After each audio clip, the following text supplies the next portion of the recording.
വീണ്ടും ചർച്ചയിലേക്ക്. അഡ്വക്കേറ്റ് സംഗീത ലക്ഷ്മണ, അവിടുത്തെ മുഴുവൻ അഭിഭാഷകർക്കും ഒറ്റക്കെട്ടായി ഈ വിഷയത്തിൽ ഒരു നിലപാടാണ്, അതായത് ഹൈക്കോടതി അഡ്വക്കേറ്റ് അസോസിയേഷൻ എടുത്തിരിക്കുന്ന നിലപാടാണ് എന്ന് പറയാൻ കഴിയുമോ?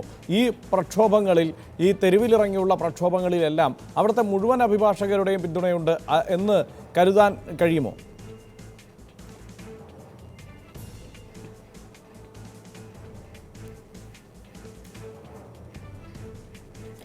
അല്ല, അതെങ്ങനെയാണ് ഈ ഒറ്റക്കെട്ട് എന്നൊക്കെ പറയുന്നത്? ആരാണ് ഈ ഒറ്റക്കെട്ട്? അവിടെ ഈ ജനറൽ ബോഡി മീറ്റിംഗ് വിളിച്ചു കൂട്ടുന്നു. ഞാനിപ്പോൾ ഇതൊന്നും പറയാനുള്ള വേദി ഇതല്ല എന്നൊക്കെ എനിക്ക് വ്യക്തമായ ധാരണയും ബോധവും തോന്നലും പിന്നെ അണ്ടർസ്റ്റാൻഡിങ് എല്ലാം ഉള്ളതാണ്. എന്നിട്ട് കൂടി എനിക്കിത് പറയേണ്ടി വരുന്നത് എവിടെയാണ്? ഒരു ഹൈക്കോടതി ബാർ അസോസിയേഷൻ ഒരു പെണ്ണ് വിഷയത്തിൽ ഇടപെടാനായിട്ടും ആ പെണ്ണ് വിഷയത്തിൽ ഉൾപ്പെട്ട പ്രതിയെ സഹായിക്കാനായിട്ട് ഒരു ബാർ അസോസിയേഷൻ ഇറങ്ങി പുറപ്പെടുന്നു. ഇതാണ് സാധനം. 14-ാം തീയതി ഈ പറയുന്ന ഹൈക്കോടതി അഭിഭാഷക അസോസിയേഷനിലെ മെമ്പർ, വെറും മെമ്പറല്ല, വെറും ലോയർ മാത്രമല്ല, സ്പെഷ്യൽ ഗവൺമെൻറ് ലീഡർ കൂടിയായ ഒരാളെ അറസ്റ്റ് ചെയ്യുന്നു.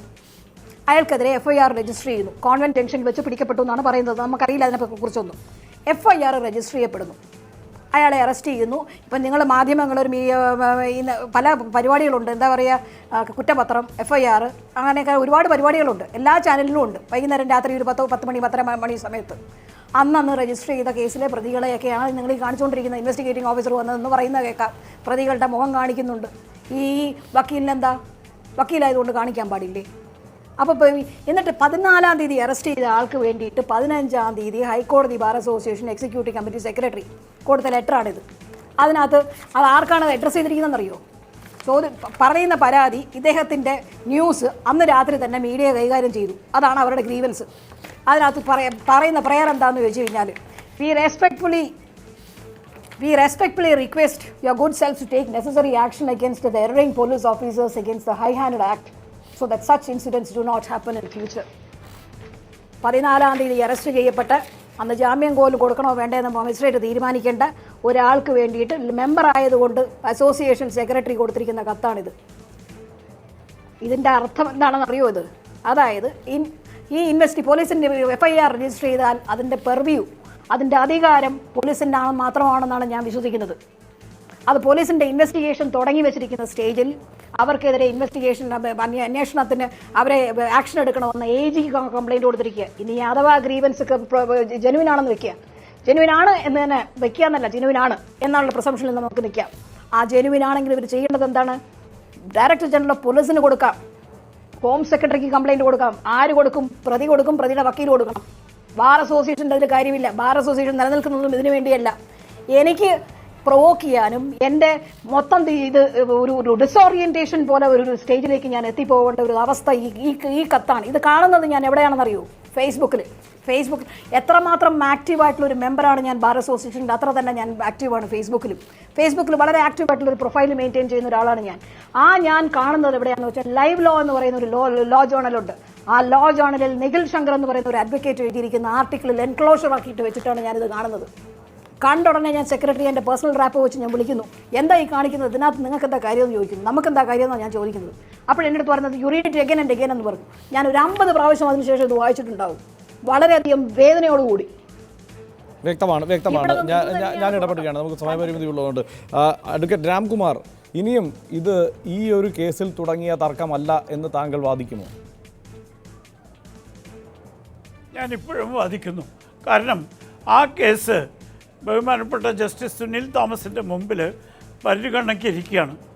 ആ പരിഗണനയിലിരിക്കുന്ന കേസിനെക്കുറിച്ച് ഇത്രയും സ്വാതന്ത്ര്യത്തോടുകൂടി സംസാരിക്കാൻ എനിക്ക് അവകാശമുണ്ടെന്ന് ഞാൻ കരുതുന്നില്ല.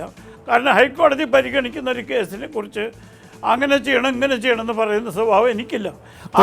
ആ ബഹുമാനം വെച്ചുകൊണ്ട് അതിനെപ്പറ്റി അതുകൊണ്ട് ആ വിഷയത്തിൽ താങ്കൾ ഇതിനപ്പുറത്ത് പറയാൻ ഉദ്ദേശിക്കുന്നുമില്ല എന്നതുകൊണ്ട് ഞാൻ വളരെ പെട്ടെന്ന് അഡ്വക്കേറ്റ് ജയശങ്കറിലേക്ക് അവസാന ചോദ്യത്തിൽ പോകുന്നു. തൊഴിൽ ചെയ്യാനാവാത്ത ഒരവസ്ഥ അവിടെ അഭിഭാഷകർക്കുണ്ടോ? അഭിഭാഷകർ ഇനി ആദ്യം ചെയ്യേണ്ടത് എന്താണ്?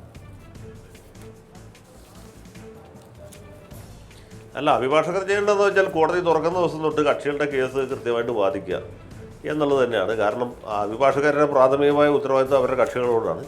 ഫീസ് തന്ന് ഏൽപ്പിച്ച കക്ഷികളുടെ കേസുകളുണ്ട്. ഇപ്പോൾ ജാമ്യം കിട്ടാതെ ജയിലിൽ കിടക്കുന്ന ആളുകളുണ്ട്. ഒരു പക്ഷേ മിനിയാന്ന് ജാമ്യം കിട്ടേണ്ടിയിരുന്നവർ ഇതുവരെ കിട്ടാത്തവർ, അല്ലെങ്കിൽ ഇഞ്ചക്ഷൻ സൂട്ട് മൂവ് ചെയ്യേണ്ട ആൾക്കാരുണ്ട്. ഒന്ന് ആലോചിച്ച് നോക്കൂ. ചിലപ്പോൾ നിങ്ങളുടെ അയൽവക്കക്കാരൻ വേലി പൊളിച്ച് മതിൽ നമ്മുടെ പറമ്പിലേക്ക് കയറ്റി മതിൽ കെട്ടിയിട്ടുണ്ടാവും. നമുക്കൊരു ഇഞ്ചക്ഷൻ സൂട്ട് മൂവ് ചെയ്യണം അവന് തടഞ്ഞു നിർത്താൻ വേണ്ടി. സൂട്ട് മൂവ് ചെയ്യാൻ പറ്റില്ല, കാരണം അഭിഭാഷകർ സമരമായതുകൊണ്ട് ഒരു ഇഞ്ചക്ഷൻ സൂട്ടുമായിട്ട് കോടതിയിൽ പോകാൻ കഴിയില്ല. അല്ലെങ്കിൽ ജാമ്യം കിട്ടുന്ന കക്ഷികൾ ജാമ്യം കിട്ടാതെ കിടക്കുകയാണ്. ബാക്കിയുള്ളതൊക്കെ നമുക്ക് വെയിറ്റ് ചെയ്യാം. ചിലപ്പോൾ ലിമിറ്റേഷൻ പീരീഡ് കഴിഞ്ഞ് പോകുന്ന സിവിൽ കേസുകൾ ഉണ്ടാവും, അത് ഫയൽ ചെയ്യാൻ പറ്റാത്ത സാഹചര്യമുണ്ട്. ഇതിനൊക്കെയുള്ള ബുദ്ധിമുട്ടുകൾ കക്ഷികൾക്കുണ്ടാവും എന്നൊരു തിരിച്ചറിവ് നമ്മുടെ അഭിഭാഷക സുഹൃത്തുക്കൾക്കുണ്ടെങ്കിൽ ഈ കേസ് സമരം പെട്ടെന്ന് തീരും. കാരണം എന്ന് വെച്ചാൽ ഇത് ആത്യന്തികമായിട്ട് കക്ഷികളെയാണ് ബാധിക്കുക. അതുകൊണ്ട് വക്കീൽമാർക്ക് ഇപ്പോൾ എത്ര ദിവസം വേണമെങ്കിൽ സമരം ചെയ്യാം. അഭിഭാഷകർ എത്ര ദിവസം സമരം ചെയ്താലും മാധ്യമപ്രവർത്തകർക്ക് ഒന്നും സംഭവിക്കില്ല. അത് മാത്രമല്ല നിങ്ങൾക്ക് ദിവസവും ചർച്ചയ്ക്ക് ഓരോ വിഷയം കൂടി കിട്ടും. അപ്പോൾ അടിസ്ഥാനപരമായിട്ട് കക്ഷികൾ എന്ന് പറഞ്ഞാൽ നിർഭാഗ്യവന്മാരെയാണ് ഇത് ബാധിക്കാൻ പോകുന്നുള്ളൊരു തിരിച്ചറിവ് നമ്മുടെ അഭിഭാഷക സുഹൃത്തുക്കൾക്ക് ഉണ്ടാകണമെന്ന് മാത്രമാണ് ഈ വൈകിയ വേളയിൽ എൻ്റെ ഒരു എളിയ അഭ്യർത്ഥന. തീർച്ചയായും വളരെ നന്ദി ഈ അഭിപ്രായ പ്രകടനത്തിന്, ഒപ്പം ഈ ചർച്ചയിൽ പങ്കെടുത്തതിന് അഡ്വക്കേറ്റ് ജയശങ്കർ. തീർച്ചയായും ഇത് ചർച്ചയ്ക്കൊരു വിഷയമാണ് എന്ന മട്ടിൽ ഈ കാര്യങ്ങൾ ഇനിയുള്ള ദിവസങ്ങളിൽ ആവർത്തിക്കാതിരിക്കാൻ അഭിഭാഷകർ ശ്രദ്ധിക്കും എന്ന് തന്നെ നമുക്ക് കരുതാം. വളരെ നന്ദി അഡ്വക്കേറ്റ് രാംകുമാർ, അഡ്വക്കേറ്റ് സംഗീത ലക്ഷ്മണ, അഡ്വക്കേറ്റ് കൃഷ്ണദാസ് പി നായർ ഈ ചർച്ചയിൽ പങ്കെടുത്തതിന്. ചർച്ചയിൽ പങ്കെടുക്കാമെന്ന് ഏറ്റ് ചർച്ചയിൽ പങ്കെടുക്കാതിരുന്നത് മാധ്യമപ്രവർത്തകനായ ശ്രീ KR അജയനുമാണ്. അദ്ദേഹത്തിനും നന്ദി.